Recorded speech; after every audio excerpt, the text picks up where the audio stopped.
dilim dilim mga kabisnes. So yun po mga kabisnes, isang pagpalang gabi sa ating lahat mga kabisnes naming minamahal. So yun po mga kabisnes, kung natatandaan nyo po yung aking vlog doon sa lugar ng Kaybanban mga kabisnes. Yun nga, nung napadpad kami sa lugar na yun sa Kaybanban, nakita ko si Raymond na nakaupo doon sa isang espasyo ng sa labas ng bahay, nagsi-cellphone. Natanong ko nga siya dahil siyempre hindi namin kabisado yung lugar na yun. Ang itinatanong ko sa kanya noon ay kung yung kalsada na rough road na kung may madadaanan papatungo doon sa baba, dahil naghanap nga kami ng nag-scout nga kami, naghanap ng mga kababayan na pwedeng matulungan mga business. So sabi niya may daan naman dyan, kanya lang hirap. So yun, sa madaling sabi, nagkukwento-kwentuhan kami hanggang sa yun nga naitanong ko yung pangalan niya. Ang pangalan niya si Raymond. So panoorin niyo po ang kabuang istorya nito mga business. Si Raymond, may mga kaunti akong mga naging katanungan doon sa kanya mga business, ay panoorin niyo na lang po sa vlog na ito. So yun po mga business, ito po yung ating mapapanood ngayon mga ka-business na minamahal. Ito po yun kung paano ko po siya nakilala mga ka-business. Alright, ito naka-vlog kami. Okay lang ba? Naka-vlog tayo. Yan, naka-vlog tayo. Okay lang ba sa'yo? Naka-vlog tayo? Okay lang? Anong probinsya mo? Bohol? Oo, tama. Nabanggit mo na sa kanya kanina mga ka-business na Bohol. Napadaan kami dito dahil nagtanong nga kami sa kanya kung siyempre nag-scout nga tayo mga ka-business dito sa lugar ng Kaybanban. Kaybanban ito, di ba? Kaybanban mga ka-business. Ngayon nakita ko siya, nagtanong nga ako sa kanya kung saan ba ito patungo, kasi ito mga ka-business mayroon kasing rough road lang ito patungo doon. Tapos may nakalagay doon kasi no trespassing, Golden Bell property. Kaya huminto muna kami, kaya nagtanong kami dito kay si Kuya Raymond. Meron naman daw mga ka-business. Yung makikita natin dito mga ka-business naming minamahal, kung matatanaw natin dito, kung dito sa gilid na to, ayan napakalawak na bukirin po yan mga ka-business. Yan pong tinutukoy ko kung mayroon bang mga makikita tayo dyan. Sabi naman niya may mga ilan-ilan daw nga nagbubukid dyan, pero pagkatapos din daw, pagdating ng hapon, babalik din daw dito. Yun, kaya nagtanong kasi ako sa kanya mga ka-business kung mayroon nga dito. Sabi niya meron naman po dyan kuya, mga ilan-ilan. Sabi ko nga yung mga karapat dapat natin tulungan, halimbawa ang mga senior na so, wala siyang matukoy talaga na kung sino diyan. Basta mayroon lang daw siyang mga ilan-ilan na nakikitang bumababa rito sa bukid na ito, kasi napakatarik po yan mga ka-business. Yan, patarik po yan doon. So wala tayong idea dyan kung sinong maddat na natin dyan, pero susubukan natin. Pero interviewin muna natin to si Raymond kung ano din ang status nito sa buhay mga ka-business. So yun Raymond, ilang taon ka na ba? 40 na. So yun mga ka-business, 40 years old na ro siya. Tapos sabi nga niya ay wala na siyang trabaho kasi dahil sa aksidente sa motor. Meron akong trabaho pero wala mang sahod. Walang sahod? Bakit? Wala na. Paano naman nangyari nagtrabaho ka na wala kang sahod? Sahod ako, tapos nung isang araw nagtanong ako sa amo ko nga na paano ba to, wala na akong nito, may mga utang ko dito dapat bayaran. Kung ganito manindan, uwi na siguro ako kasi wala nang sahod dito. Wala kang sahod sa kanya. Sino naman yun yung napasukan mo? Kakilala mo lang? Hindi, tsahin ko ngayon. Tsahin mo? Nagtrabaho ka sa tsahin mo? Tsahin mo. So nasaan nga yung mga magulang mo? Wala na, patay na nga. Patay na lahat. Patay na lahat sila? Yung tatay mo, wala ka na ring tatay, nanay? Hindi ko alam kung buhay pa ba ang tatay ko, basta ang alam ko wala. Buhay pa yata yun kasi 40 pa lang ako Paano ba nangyari?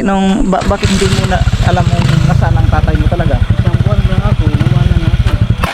isang buwan ka pa lang. Sanggol ka pa lang. Oo, iwanan na ako. Iniwanan ka na ng tatay mo. Tapos yung nanay mo, Ano, nag-aral ako ng grade 2. Grade 3 yata yun. Wala na rin, patay na rin. mag-grade 3 ka pa lang patay na nanay mo. Kaya hindi ko na aninag yung mga mukha yun eh. So ibig sabihin, nauna mo na ang tatay mo umalis. Ubaga ubaga iniwanan ang nanay mo, parang ganun. Ano na nga yun. Iniwanan ang nanay mo, tapos after nung nag-grade 3 ka, kasi 1 month ka pa lang iniwanan ka na ng tatay mo. Opo. Tapos pagdating ng 3 years old, grade 3 ka, ay nawala naman ang nanay mo. So ano ka na ngayon, wala na. Sabay tawag yun sa Bisaya ning kanabang ulila na ba mga kabisnes? Bila na nga ako. Ulila na siya, wala na siyang mga. Ang lula ko rin. Pero di ba matawag pag ulila kasi ang tatay mo di ka pa sure kung buhay pa. Kasi hindi na kayo nagkita simulat sa pool. Oo, hanggang ngayon, namuntin nga ako namatay. Hindi ko pa nakita rin niya. So yun po mga kabisnes. Ano bang nangyari?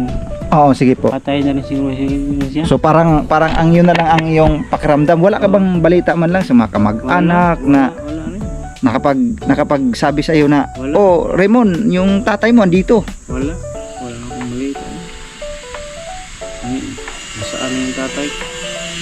Kasi kung 40 years old ka na ngayon, ano bang edad ng tatay mo nung sa pagkakaintindi mo, sa pagkakaalam mo kaya sa tansya mo, kung alam mo ilang taon ng tatay mo noon? Hindi ko alam eh. Wala rin kasi 1 month ka pa nga lang. Oo, hindi ko alam eh. Pero alam mo pangalan ng tatay mo? Pusi daw. Jose daw, sabi ng nanay mo. Yun po mga kabisnes, nadaanan ko lang itong si Raymond, kaya nagtanong ako sa kanya. Ha? Kibor? Nabor. Ano? Pangalan? Jose Pusi Nabor. So shout out kay Tatay Jose Nabor. Andito yung anak na si Raymond Nabor. So sanggol pa lang daw siya ay iniwan mo na siya. Batay lang sa kanya ding binanggit. So kung sino man makapanood nito sa mga kamag-anakan ni si Raymond, ayan nadatnan ko siya dito nakaupo nagsi-cellphone. Tapos ang kanyang kalagayan nga ay sabi nga niya na aksidente daw siya sa motor. So ito nga yung katunayan na naputulan siya ng kaliwang braso, no? Kabisnes. Kung sino man po yung nakakilala.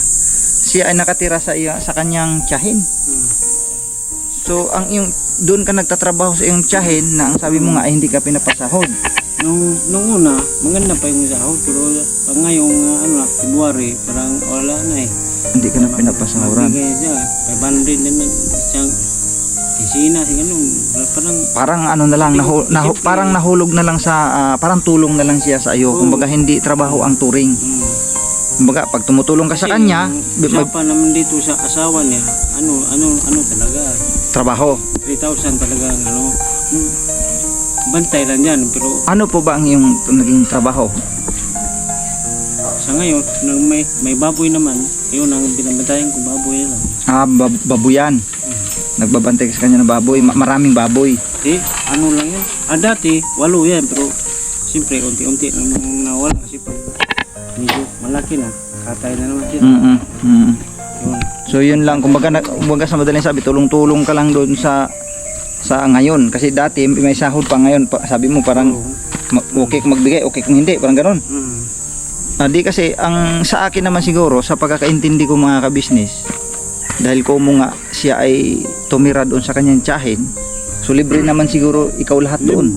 Libre nga. Hindi kasi nang libre yung ulam, hindi na kasama yun. Ako na maghanap kung anong uulamin namin. Ay ganon? Oo. So yung pagtira mo sa iyong tiyahin, ano ba may bukod kang binigyan ka ng isang kapirasong kwarto, ganyan, meron kang ganon?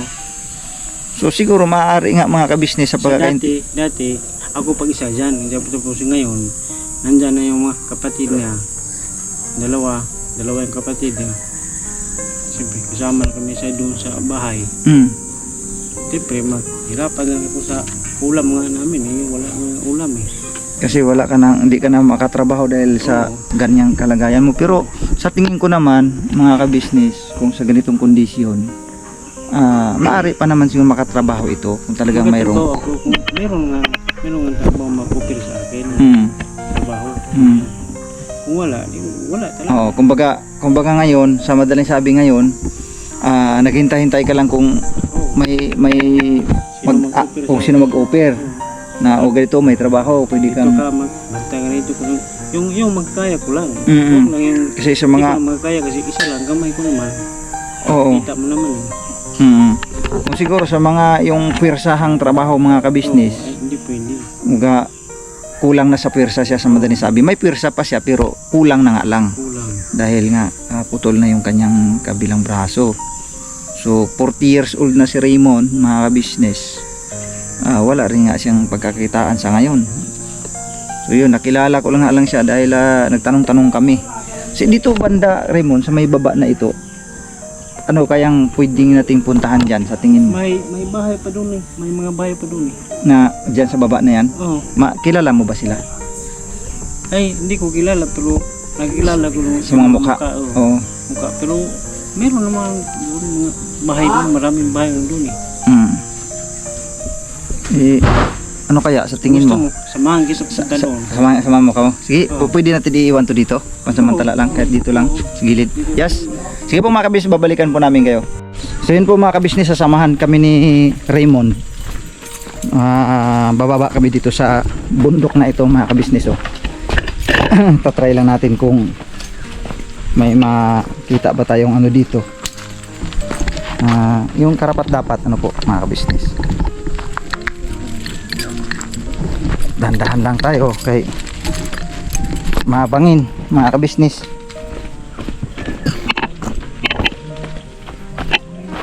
Dahan-dahan lang yes ha. Bangin po yan. Bangin. Hindi ka na nakauwi doon sa lugar nyo sa Bohol Mon? Matagal na. Ha? 2 taon pa lang yung? 2 taon ka pa lang edad mo, nandito ka na? 2 taon siya nakatira dito. 2 years ka pa lang nakatira dito. Ay, ibig sabihin sa Bohol ka talaga galing. Sinong tinirhan mo doon sa Bohol nung siyempre wala na nanay mo, tas nawala na kamo yung tatay mo, sinong tinirhan mo doon? May bahay may lula ko doon. Doon lang muna ako. Wala ang lula ko. Kaya saan yung bangkain nga, wala nga. Oo, yung lula mo na lang yung nandoon. Oo, pero wala na rin. Patay na rin. Patay na rin. Kaya Kaya naisipan mong pumunta ka na lang dito kasi patay na rin. dito kasi para maghanap ng yung trabaho na yung kaya ko lang kasi yung mga trabaho sa buhol hindi ko rin kaya eh. Ano bang natapos mong yung high school, elementary, Wala college? Wala akong natapos. Wala. Grade 5 lang natapos ko. Grade 5, so elementary. Oo, kasi wala namang gastos sa akin kaya ano na So yun po mga kabisnes, ang daming dito mga gastos, wala namang magastos. mga pananim dito mga kabisnes is dragon fruit mga kabisnes pinapagapang so sinadya ng paggawa ng poste. Dragon fruit po yan mga kabisnes Ang hirap ng daan Ay ilog pala tong baba na to. Oo, ilog na tinubaan ito eh. Ilog pala yan. Maraming bahay. Mga yung sa tingin mo yan, may mga kaya o Wala rin. mga nagsasaka lang, mga mag-uuma lang din. Sa Bisaya pa mga kabisnes, yung magsasaka, mag-uuma. Ayun ilog pala mga kabisnes Mahirap din yung tao dito. Kasi kami, ang trabaho talaga namin nga, nag-i-scout kami ng mga kababayan natin na yung talagang karapat dapat ng higit na nangangailangan. Kumbaga kung sabi mo hirap ka sa buhay, yung pang talagang mas higit pa sa'yo. Yung talagang lalo pat yung mga senior, yung mga ganyan na wala ng kakayahan maghanap buhay. Yun ang hinahanap namin. Kumbaga ang trabaho namin, taga-interview lang. May interview, pagkatapos yung may interview, tapos meron kaming talagang tumutulong si ka-business official, sa YouTube po yun. Kung halimbawa ay karapat dapat siyang tulungan, pupuntahan nyo ni ka-business. Yun. Ganun po yun. Kaya sakali man may ma-interview tayo dito na talagang karapat dapat siya mga kabisnes, pupuntahan to. Ito na po yung itsura mga kabisnes oh. Yan oh. Ilog pala ito mga kabisnes na minamahal. Ilog. Yan.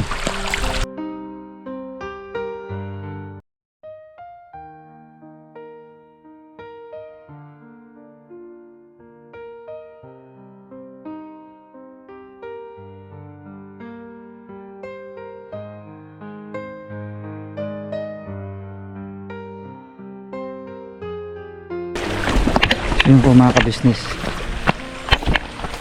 silip-silip tayo dito kung saan tayo makakahanap mga kabisnes na may minamahal. Si Yasyo napapalaban. Ano Yas? Kaya Yas? Hindi lang, tuloy lang, hanap lang tayo.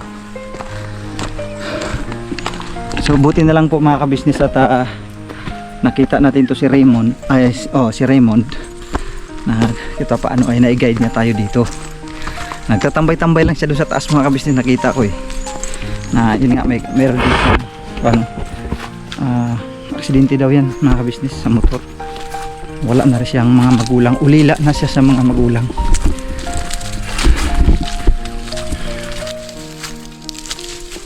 Nakakawa din kasi pati lola niya wala na rin pala, patay na. So parang dito na lang siya nakitira na lang siya sa kanang tiyahin. Ang ganda ng lugar oh.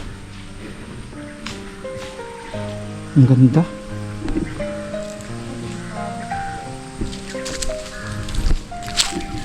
Papakapitin mo yung paa mo. Paano? Oo, sanay na ako sa ganito na. Huwag kang mag-alala. Sanay ako sa ganito mga kabisnes. Sa lakaran ng ganito. Laking bukid ako. Simulat sa pool pam. Bukid na ako eh. Naano lang ako sa bukid nung nag high school. Pero mula sa pagkabata ko talagang ganito talaga ang sitwasyon ng aking pamumuhay din noon mga kabisnes. Kaya nakaka-relate ako sa ganitong trabaho, kung gaano kahirap ang pagbubukid. Bagaman sa bukid basta masipag ka nga lang, sabi nga hindi ka naman talaga magugutom, lalo pat kung sarili yung lupa. Walang gutom mga kabisnes, walang gutom sa bukid basta masipag ka. Pero kung hindi ka rin gagalaw doon, hindi ka magtanim-tanim, ay wala ka rin ng aanihin. Ganun po yun. Pero pag masipag ka sa bukid, siyempre wala ka naman ding ibang gagawin doon kundi magtatanim lang talaga mga kabisnes. Yun lang naman ang magiging parte mo sa buhay mo doon, kundi magtanim ng magtanim. So pag may naani ka, ay di walang gutom. Yung kumbaga sa madaling sabi, yun bang pamumuhay na probinsyang pamumuhay lang, na hindi yung bang ika nga isang mayayamang tao ka doon. Hindi, mayaman ka sa lupain. Yun. Yan po mga kabisnes, pahinga muna, babalikan po namin kayo.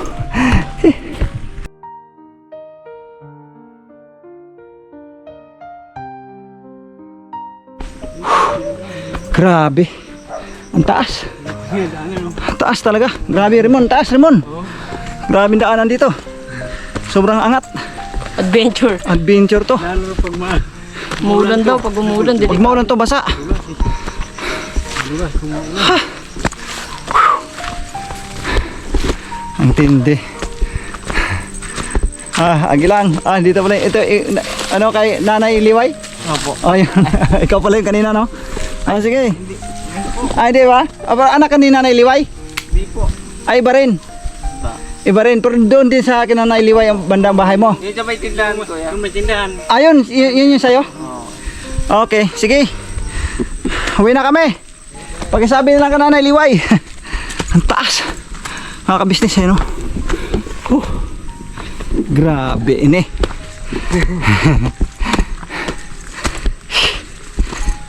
Si Raymond baliwala lang kasi sanay. Grabe pagka umangat ka mga kabisnes, yung tuhod mo parang aabot sa dito sa suwang, baba. Sa sobrang taas.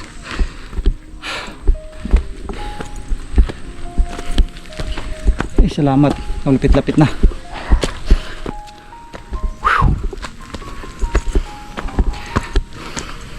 Mon, maraming salamat Mon ha. Okay lang. Nang napakarami. Okay lang. Basta babalik ako rito ha. Babalikan kita rito. Kasi alam ko naman naghirap ka din. Tayo mo lang pag basta yung number na kinuha ko sa'yo, pag tumawag ako, dito ka na lang dito tumambay kung saan tayo nagkita. Dito tayo nagkita, so dito ka na dito tumambay para Buong team kapag na. ka, maka yung ibang team ko isasama ko rito. Para, yun, alam mo na yun. Ang ibig kong sabihin. Kasi, naintindihan ko naman yung kalagayan mo. Ulila ka na sa mga magulang, mga kabisnes. Siya pong naging guide ko ngayon. Ulila na siya sa mga magulang, mga kabisnes naming minamahal. So, babalikan ko to.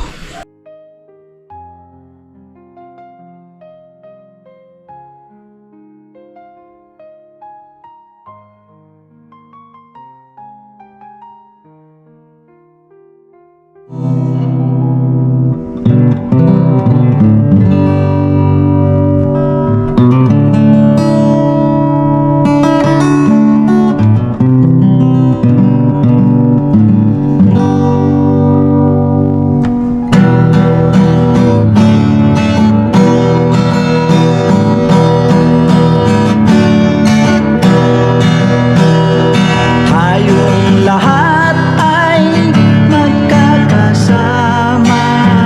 Tayong lahat ay laging masaya. Pagtulong nyo ay sigurado, pagkat mayroon kayo heart of gold. Mahal namin kayo. Mahal namin kayo. Pinunukan my heart of gold. Mahal namin kayo. Mahal namin kayo.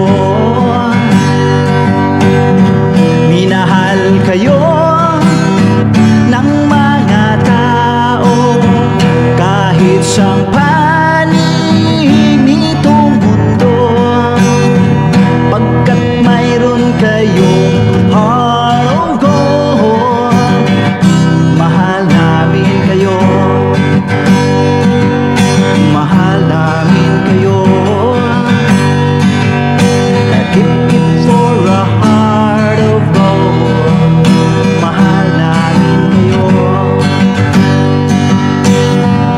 Pinunukan my heart of gold, pagkat mayroon kayo heart of gold. Mahal namin kayo. Mahal namin kayo. Keep it for a heart of gold. Mahal namin kayo. Pinunukan my heart of gold. Mahal namin kayo. Ang dami mong natutulungan, hindi ka nag-aalinlangan. Pamilya at pangkabuhayan, tunay kang ang maaasahan.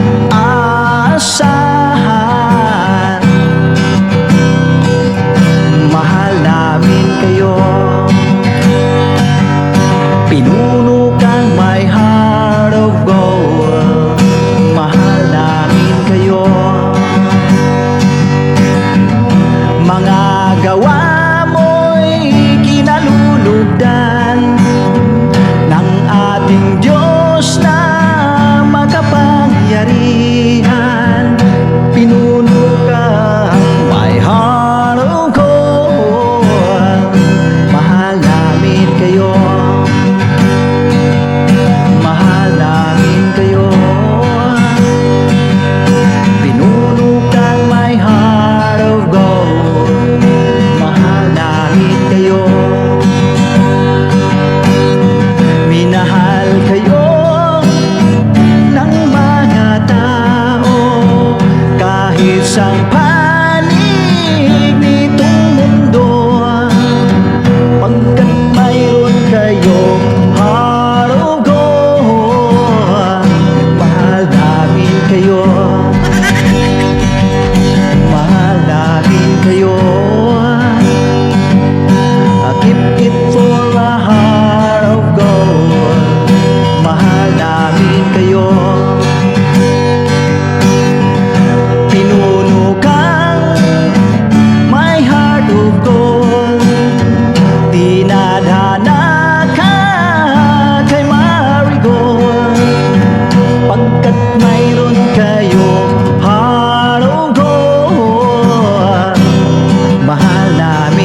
mayroon kayo heart of gold, mahal namin kayo, mahal namin kayo. Pinuno kang my heart of gold, mahal namin kayo, mahal namin kayo. Minahal kayo ng mga tao kahit sang panig nitong mundo, pagkat mayroon kayong heart of gold, mahal namin kayo, mahal namin kayo. Keep it for a heart of gold, mahal namin kayo. Pinuno kang my heart of gold, pagkat mayroon kayo heart of gold, mahal namin kayo, mahal namin kayo. Keep it for a heart of gold, mahal namin kayo. Pinuno kang my heart of gold, mahal namin kayo. Ang dami mong natutulungan, hindi ka nag-aalinlangan, pamilya at pangkabuhayan, tunay kang ang maaasahan.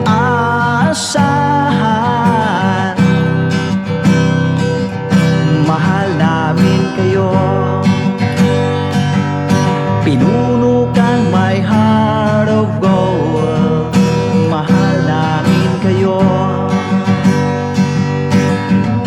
Mga gawa mo'y kinalulugdan ng ating Diyos na makapangyarihan. Pinuno kang my heart of gold, mahal namin kayo, mahal namin kayo. Pinuno kang my heart of gold, mahal namin kayo.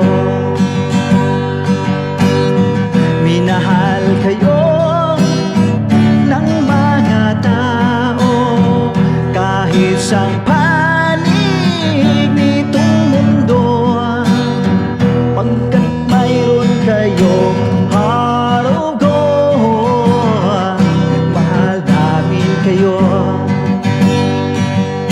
mahal namin kayo. Keep it for a heart of gold, mahal namin kayo. Pinuno kang my heart of gold, dinadana ka kay Marigold, pagkat mayroon kayong heart of gold, mahal namin kayo, mahal namin kayo. Pinuno kang my heart of gold, mahal namin kayo, mahal namin kayo. Pinuno kang my heart of gold, mahal namin kayo,